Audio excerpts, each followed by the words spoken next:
स्वागत है आपका हमारे YouTube चैनल में। तो आज के वीडियो में देखेंगे हिंदी बी का दूसरा सेट। पहला सेट हो गया है, एक और सेट बच गया तो उसको भी आज ही शाम तक या कल सुबह दे देंगे और बाकी सब्जेक्ट का भी पूरा सेट कंप्लीट हो चुका है।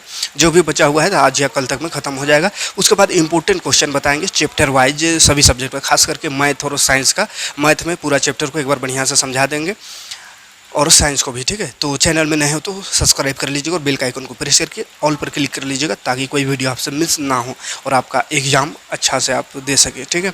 शुरू करेंगे आज का हिंदी बी का सॉल्यूशन सेट 2। तो चलिए देखते हैं क्वेश्चन कैसा है।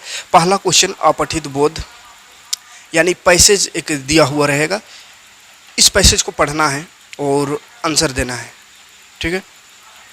तो चलिए आते हैं, 3 क्वेश्चन इससे रहेगा, 2-2 नंबर का।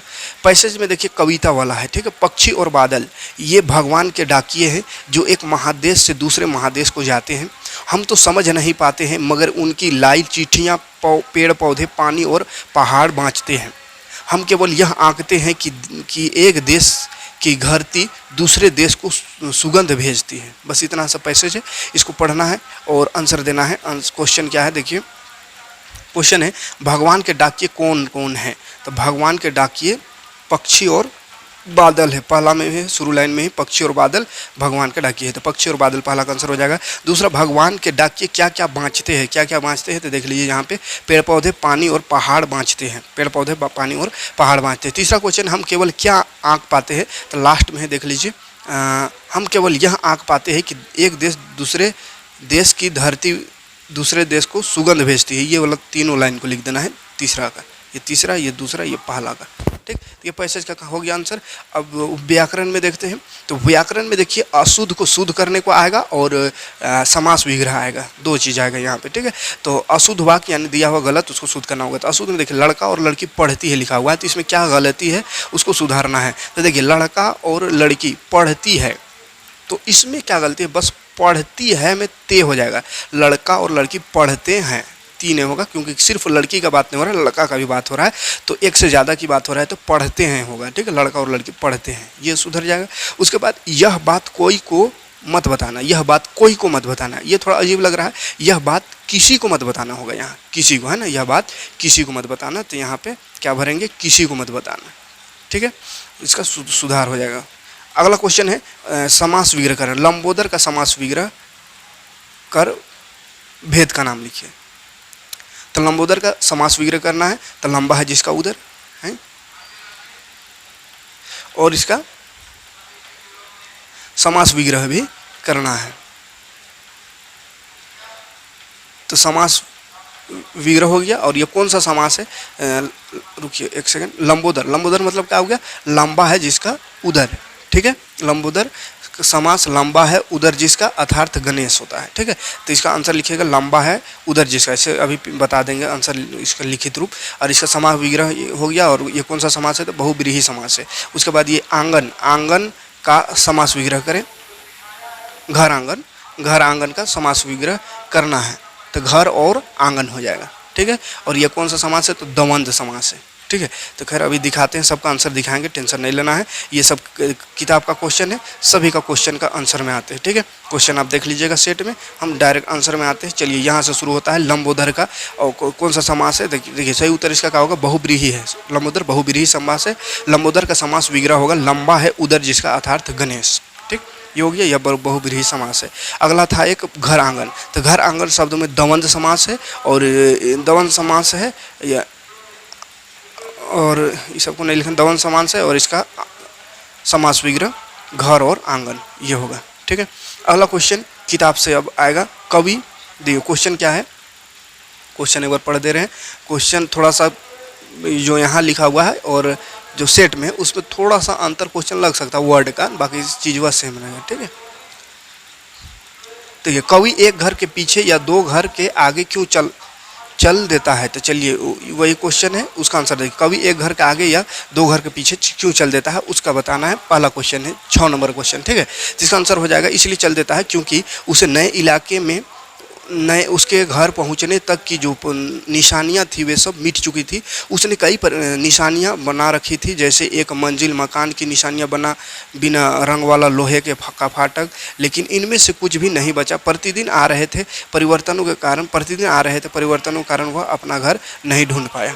ठीक है, इसलिए आगे पीछे हो रहे थे। दूसरा क्वेश्चन है, आदमी नामक पहले छंद में कवि की दृष्टि आदमी के किन किन रूपों को व्याख्या बखान करती है। तो देखिए, पहले छंद में कवि की दृष्टि आदमी के विभिन्न रूपों को बखान करती है, जैसे बादशाह, गरीब, भिखारी, मालदार एवं अमीर, कमजोर, स्वादिष्ट और दुर्लभ भोज्य पदार्थ को खाने वाला, तथा दूसरे छंद में सूखी रोटी के टुकड़े चबाने वाला को व्यक्तित्व को वर्णन करता है। तो पहला छंद का खाली बोला है, तो दूसरा को नहीं लिखिएगा। ठीक है, तो दूसरा को नहीं लिखना है, बस यहाँ तक लिखिएगा, पदार्थ खाने वाले का वर्णन करते हैं। ठीक है, अगला क्वेश्चन,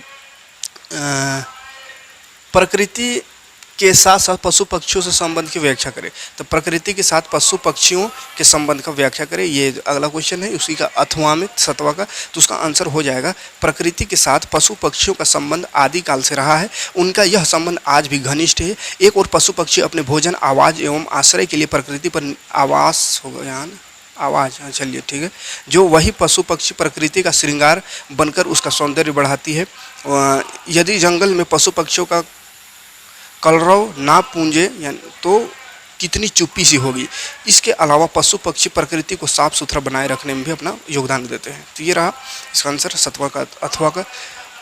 8वां नंबर क्वेश्चन है, एक दोहा दिया हुआ है, दोहा का कुछ लाइन है, क्या है, रहीमन देखी बड़ेन को लघु न दीजिए डारी, जहाँ काम आवे सुई का कहाँ करे तलवारी।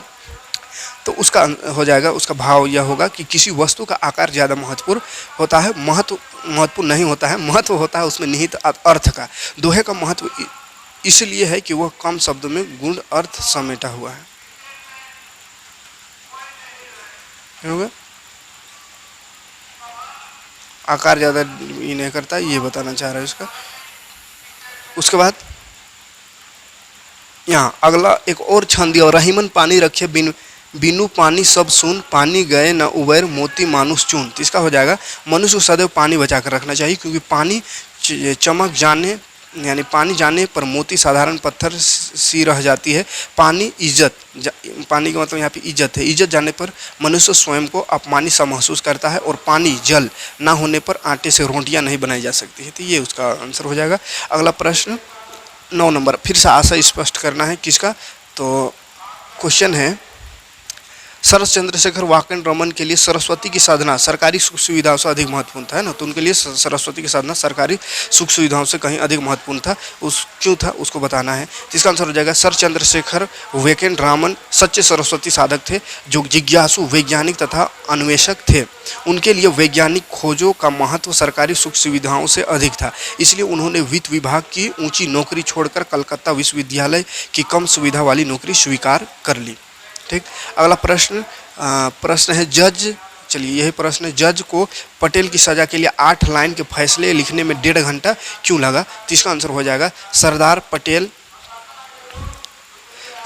पटेल ने रास में भाषण की शुरुआत करके कोई अपराध नहीं किया था। पटेल को कलेक्टर ने ईर्ष्या व रंजिश के कारण गिरफ्तार करवाया था। पटेल के पीछे देशवासियों का पूरा समर्थन था।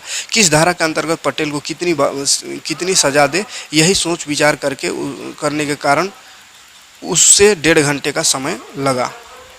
ठीक, अगला प्रश्न की ओर बढ़ेंगे। तो अगला प्रश्न है, ये रहा 11 नंबर, लेखिका ने गिल्लू को क्यों और कैसे मुक्त किया। तो ये क्वेश्चन है, गिल्लू को मुक्त करने का आवश्यक क्यों समझे और क्यों, मतलब कैसे उसको मुक्त किया, क्यों और कैसे मुक्त किया। तो उसका आंसर हो जाएगा, महादेवी ने देखा कि गिल्लू अपने हिसाब से जवान हो गया है, उसका पहला वसंत आ चुका था, खिड़की के बाहर कुछ गिलहरियां भी आकर चिक चिक करने लगी थी। गिल्लू उनकी तरफ प्यार से देखता रहता था, इसलिए महादेवी ने समझ लिया कि अब उसे गिलहरियों के बीच स्वच्छंद विहार के लिए छोड़ देना चाहिए। गिल्लू गिलहरी है ना। लेखिका ने गिल्लू की जाली की एक कील इस तरह उखाड़ दी कि उसके आने जाने का रास्ता बन गया, वह अब जाली के बाहर अपनी इच्छा से आ जा सकता था। ठीक है, तो इतना क्वेश्चन है इसमें। उसके बाद पैसेज है, उस सबको समझा दे रहे हैं। पैसेज बोलते हैं लेटर, ऐसे लेटर है ना, तो उसको कर लीजिएगा। हम यहाँ का क्वेश्चन आंसर सिर्फ करा दिए और बाद में एक अगला सेट में उसको भी पैसे ये जो अगला सेट जो देखेंगे तो उसमें देख लेंगे ये सबको भी, यानी ऐसे लेटर सबको भी। ठीक है, तो एक बार यहाँ देख लेते हैं। 2 गो लेटर है। ठीक है, 2 गो लेटर में से एक को लिखना है, जैसे अपने विद्यालय खेलकूद दिवस के बारे में बताते हुए पिताजी को पत्र लिखना है, या परीक्षा में प्रथम आने पर अपने मित्र को बधाई पत्र देना है। ये हो गया। या इसमें फिर अब कहा है निबंध। निबंध में मेरा राज्य झारखंड, इसको लिखना। वृक्षारोपण बढ़ती मंगाई थी, इसमें से कुछ आ सकता है। ठीक है, तो निबंध लिखना और ऐसे निबंध हो गया। और लेटर, ये 2 चीज़ को लिखने का देख लीजिएगा तरीका, खाली कुछ भी ऐसे या लेटर आ सकता है, ऐसा नहीं कि यहाँ जो है वही आएगा। ठीक है, इसलिए ऐसे लेटर बताना इंपॉर्टेंट नहीं समझ रहे हैं। ऐसे लेटर को खाली एक बार तरीका देख लीजिएगा, लेटर कैसे लिखते हैं और ऐसे कैसे लिखते हैं। उसके बाद वहाँ पे तो अपने भाषा में लिखना है, अपना मतलब सोच समझ के उसमें खाली। जैसे बाप को लिखना है तो बाप को क्या कहना है आप खुद जान रहे हैं ना, तो लिखना है। दोस्त को लिखना है तो दोस्त को क्या बात करना है उसको लिख दीजिए। खाली ऊपर हेडिंग सही रहना चाहिए, ऊपर क्या लिखना है, लास्ट में क्या लिखना है, ये सब। ठीक है, बाकी अपने से हो जाएगा। तो चलिए मिलते हैं नेक्स्ट वीडियो में। उम्मीद है वीडियो अच्छा लगा हो तो लाइक और कमेंट करिएगा, और मिलते हैं नेक्स्ट वीडियो में कोई नेक्स्ट वीडियो लेकर के, कोई नेक्स्ट सेट और क्लास लेकर। Thanks for watching.